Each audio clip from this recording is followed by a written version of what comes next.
Okay, let's talk about this. The title? It sounds a little bit dangerous, right? Illegal money printing businesses.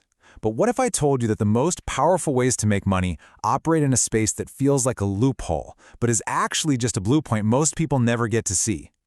And that right there, that's the heart of it. We're not talking about crime. We're talking about a massive gap in financial knowledge. It's not a conspiracy. It's just a set of rules for a game most of us were simply never taught how to play. So here's the most important thing to get straight. Everything we're about to cover is 100% legal. The reason it feels kind of wrong or illegal is because it completely shatters that core belief we're all taught, that you have to trade your time for money. And let's be crystal clear about this. These are not scams. They're totally legitimate business models. They exist in a different dimension. They're practically invisible until you stop thinking like an employee and start thinking in terms of systems and assets. Yeah, that phrase money printing, it just screams crime, doesn't it? It brings up these images of back alley deals and shady stuff. But the truth is, real wealth generation looks a lot more like a brilliantly designed machine. It happens completely inside the rules, just way over in a part of the game you didn't even know existed. And this slide right here really breaks down that mindset shift. The old way is all about effort. You put in more hours, you get more pay. It's a straight line.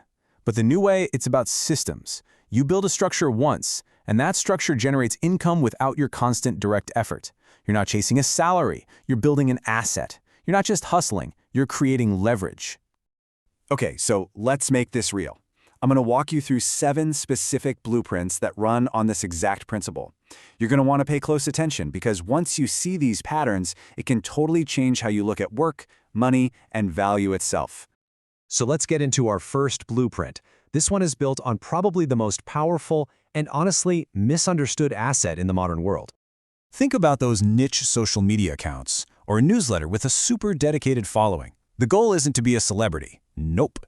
The real asset is the distribution. You build an audience, and then companies will literally pay you to rent access to the people who trust you.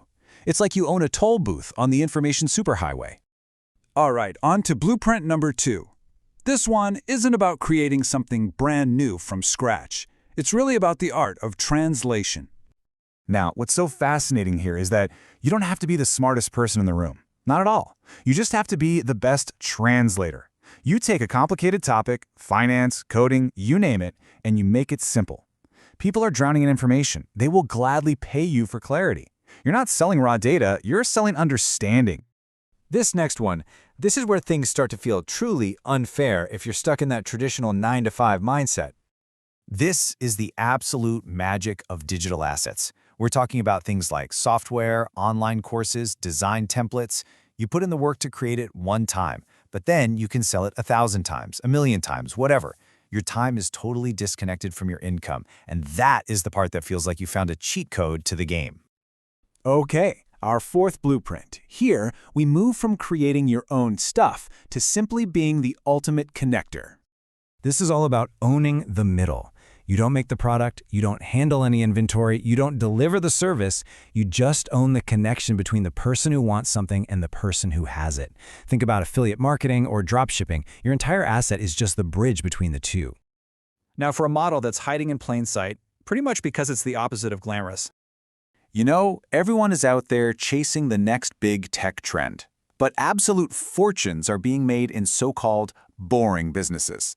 You take a local service like plumbing or house cleaning, you give it a slick online presence and an easy booking system, and you can totally dominate. These unsexy, essential services have insane profit margins because so few people are competing to do them well. All right, let's look at blueprint number 6.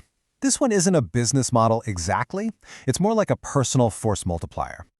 See, having one skill makes you useful, but having 2 skills that work together, that makes you rare. And when you're rare, your value goes up exponentially. A good writer, pretty common. A good systems thinker, also pretty common. But someone who can write with incredible clarity about complex systems, that's a powerhouse. It's about combining your skills to create your own unique category of one. And finally, we've arrived at the 7th blueprint. And honestly, this isn't just a tactic. This is the entire philosophy wrapped up in one idea.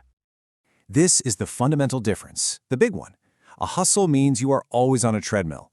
You're trading your own limited energy for cash. The second you stop running, the money stops. A system, on the other hand, is a machine you build, a business, an asset, a process that keeps working and generating income even when you're not.